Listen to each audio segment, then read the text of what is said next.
Hi everybody, I'm Joseph Carey. I'm the band director at Bow Manor Middle School, and I'm making this video because sadly I can't be at open house on Thursday.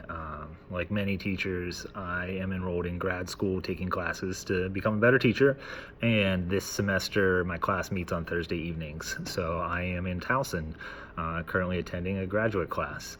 So there was some information that I wanted to share with you, especially if you're a new family for the band program, if you have a sixth grader here at Bow Manor or a seventh and eighth grader that transferred in and you're just now getting to know me and our program, and perhaps you have some questions about how things operate. This certainly won't encompass everything you need to know, but it'll be some important things that may help you understand how to help your student be successful in band at Bow Manor. So the real basic things, number one, if you didn't see it, the very first day of school we sent home the band handbook. Looks like that. It's a very long document with a lot of information in it, but the most important thing probably in there for you is the list of concert dates, which is on a page called the important band dates, and at the very top are the dates for our concerts at school, which every 6th, 7th, and 8th grader will participate in, and then all the extra dates are mostly for 7th and 8th graders. So if you have a 6th grader, worry about those first 3, get those on your calendar, and then 7th and 8th grade will have the extras down below on the sheet. So concerts are important. Make sure we have those so we don't have any conflicts with other things going on. So that's number one. Number two that people tend to worry about most is grading. How does my kid get graded in band? Inside that handbook is the rubric for playing tests and actually grading them on how well they're playing. So the way grades break down for the most part are formative and summative, just like every other class. In here, formative tend to be small assignments. They could be writing assignments. We had a couple the first week of school, which a few of you may have panicked a little bit when your student had an F and several zeros. It turned out some of our 6th graders had some challenges remembering to put their names on papers.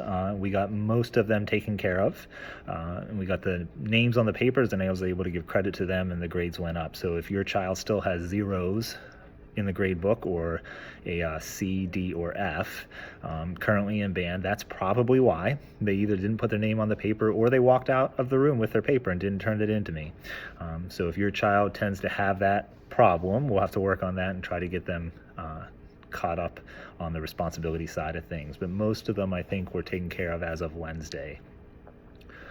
So formatives are written assignments, easy written assignments, playing in class as a group, checks on performance ability, any other full ensemble kind of thing where we're all doing things together. Those would all fall under the formative assessment kind of thing where we're seeing how they're doing as they progress. Summative assignments are larger and typically either public performances like concerts can be a summative assignment, or playing tests where we assign specific pieces of music, they have to prepare them, and then I listen to them play and I grade them on how well they do.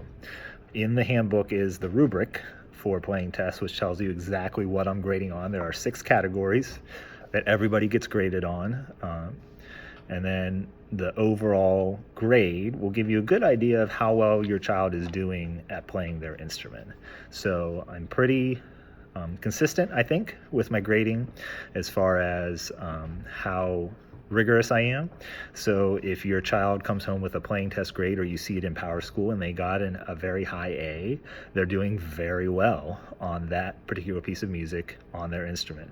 If they get a B or a C, then they're clearly struggling in certain areas. B's are perfectly fine. They're not something that I'm going to call home and say that I'm very disappointed in your child for getting a B.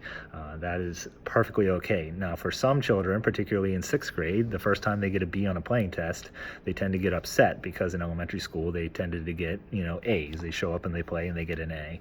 And we start actually really grading them on how well they're playing based on the standards here. So keep an eye out for those summative grades, and if those are lower than you would like, then you can talk to me or your child about what caused that to happen, and we can discuss ways to help get them caught up to a level that you and your child are happy with. And then finally, the other topic that tends to come up is practicing at home.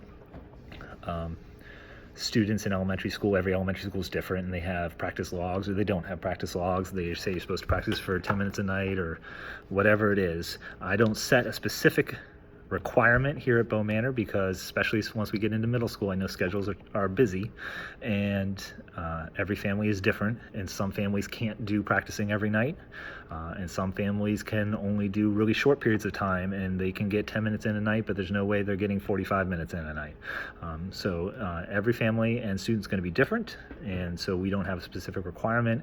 We just grade them on whether they're being successful in learning and being able to perform the music. So if that means they practice once a week on the weekends and they're able to be ready to go, then they've met their practice requirement. If they need to practice 4 nights a week, then that's what they need to do.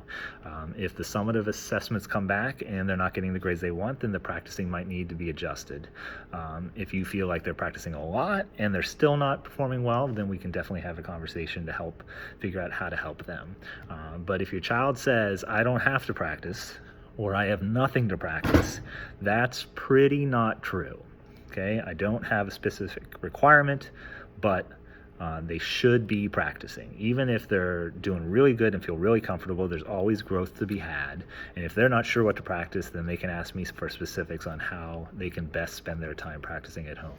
So the best thing you can do as a family member is to figure out a schedule that works for you and them and help them stick to it. So whether that means they get home and practice for 20 minutes every night when they get home, and that's just what they do, great. If that means they get up in the morning and they practice, then great. If that means, Friday, Saturday, and Sunday they do their practicing, it doesn't matter to me. Just find a way to create a schedule for them and help them stick to it, and then they'll be in that routine, and that's what's going to be best for them.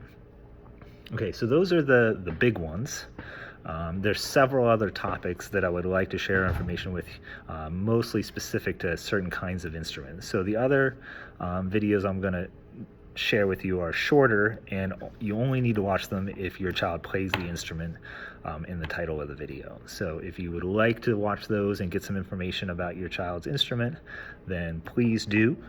Otherwise, those are the big topics for that we would usually talk about in open house, because we usually only get 8 to 10 minutes anyway, and this video is at 7.5. So if you have questions, please feel free to contact me.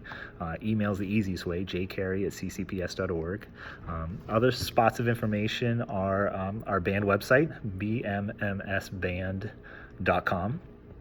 We put a lot of information up there, including the handbook information, as well as other resources. And our Facebook page, if you search for Bow Manor Bands, facebook.com/Bow Manor Bands, you can find our Facebook page and like it, and there's things that go up there, usually reminders about concerts and articles that I find and fun videos of kids playing their instruments. So again, I'm sorry I couldn't see you tonight at open house, but I wish you the best of luck with the rest of open house, and I hope to meet you and talk to you soon.